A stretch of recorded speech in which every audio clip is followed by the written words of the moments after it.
right. Welcome to today's episode of Your Daily Scrum. I'm professional Scrum trainer Ryan Ripley. That gentleman down there is professional Scrum trainer Todd Miller. We get together each and every day to try to help you, your team, your org, your friends, your family, whoever's doing Scrum, do it just a little bit better each and every day. Spend a lot of time working with people over at community.agileforhumans.com. If you're not in there, what's wrong with you? It's free. Come and join us. Actually, a lot of the situations that you see on this show come from there now, including the one that Todd's going to tee up today. This is from our situation room. It's an area where we post different situations, different little cases, and we have people respond and see how they do. So this situation room is the Scrum Master, the product owner, the developer, and the boss all mixed together. Todd's going to tee up what happened, and we'll give it a little chat through. So Todd, what's up with this situation room? Yeah, this is a situation where you're building a new product and it's going to be really customer facing, and your boss comes and says, we're also going to adopt a new way of working. We're going to try Scrum for this, sends everybody, including himself or herself, through Scrum training. And there's a meeting set up for you and this team to get together, and the boss is in the room and they say, I'm the Scrum Master, the product owner, and I'm going to keep my tech fresh. So I'm going to be a developer too. I'm going to be the Scrum Master, the product owner, and a developer on this team. And during a break, two developers come up to you and express their concern. Just say, hey, the boss is kind of suggesting something that we heard might not be the best thing to do. So you're there, you're in this situation. What do you do? Is what we asked. Yeah. So Todd, with this situation, my mind goes in like 20 different directions. There's so many things to pull apart here. One that I heard that I really like, this is a fascinating topic to me, is this idea of forced Scrum, right? Not a big fan of a boss showing up and saying, hey, everybody, you're now on a Scrum team. And I'm really a big fan of adopting a process, whether it's Scrum, Kanban, Waterfall, traditional, Crystal, RUP, whatever it is, through invitation. Like, hey, everybody, this is what we're going to try to do. This is our goal. These are our intentions. This is our vision. Who would like to join us on this? Who sees a place on this, or who sees themselves going in this direction? Who sees this as being a positive? We'd love to get you involved. For those of you who aren't, we're going to work with you. We're going to train you. We're going to see if this is still something you like. But if not, we're going to figure out what's best for everybody. You know, that kind of like through invitation rather than force or coercion. Because how many times have you and I seen, Todd, where someone says, boom, you're a Scrum Master, and that person resists it forever. They hate it. They're miserable. They end up leaving. Yeah. I think that's an interesting call out here, because I didn't even think of that angle, that this boss is like dictating to the team what process they follow. I hadn't even thought of that.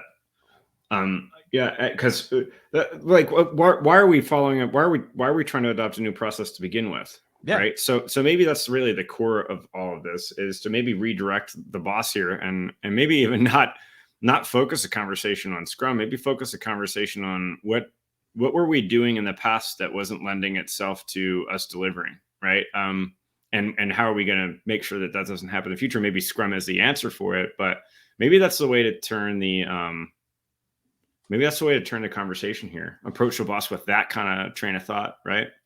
Yeah, it's like, what are you trying to achieve? And maybe the boss let's give a hypothetical answer. Maybe the boss says, I've noticed, or I've heard, or there's anecdotes, or there's, some loose data that says quality's decreased. All right, awesome. So maybe we just need a definition of done, and we don't need to go full bore Scrum on day one, right? Maybe there's different compromises we can make, or incrementally introduce the framework based off of what's most important to the boss, right? Maybe that's an option. What do you think, Todd? Yeah. I think overall, if you're a developer and you're in the shoes here, and two people have approached you, honestly, two people have probably approached you because you're a person that is approachable in this circumstance.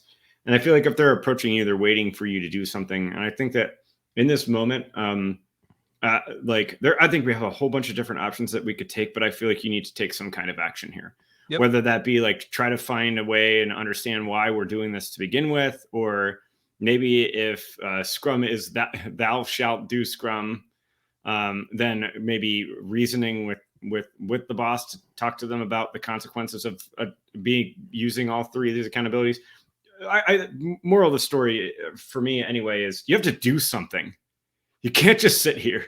Yeah. Right. You can't just sit here and allow this to unfold, whether you're being forced to do Scrum or not. I think that I start to kind of circle back to the Scrum values, right, and have a little bit of courage to step up and talk about how this very likely could lead to more of the same of what we've done in the past, right?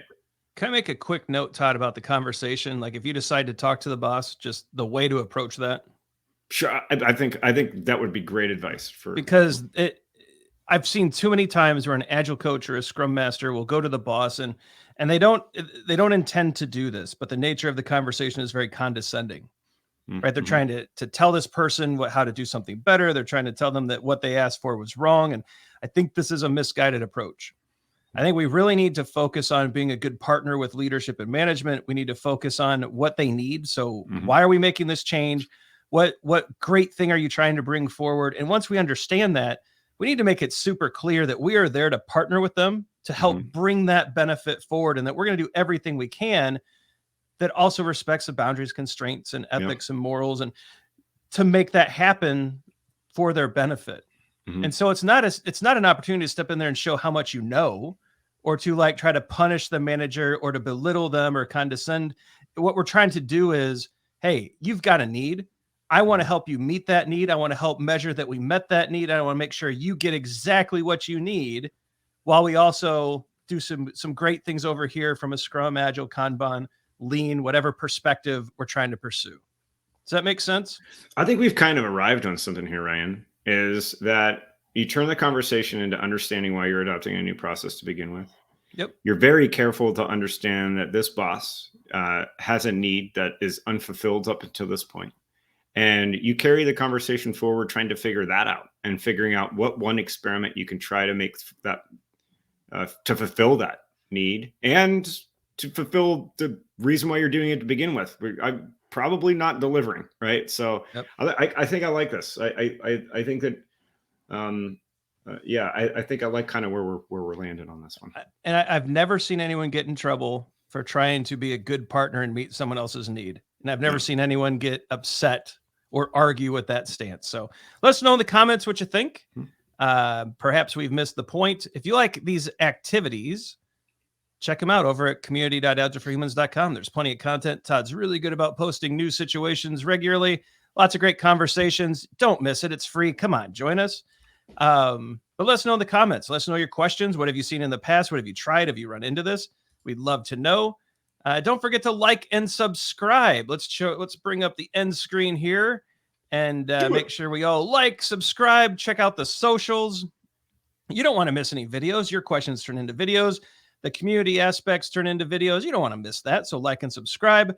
We're pretty big on Facebook, Twitter, and LinkedIn. Todd, we're kind of a big deal. Some videos are going to pop up. The algorithm thinks you like them. We do too. For Todd Miller, I'm Ryan Ripley. Go forward, do some good things. Join us in the community. And we'll be back tomorrow with an all-new video. Take care, everybody.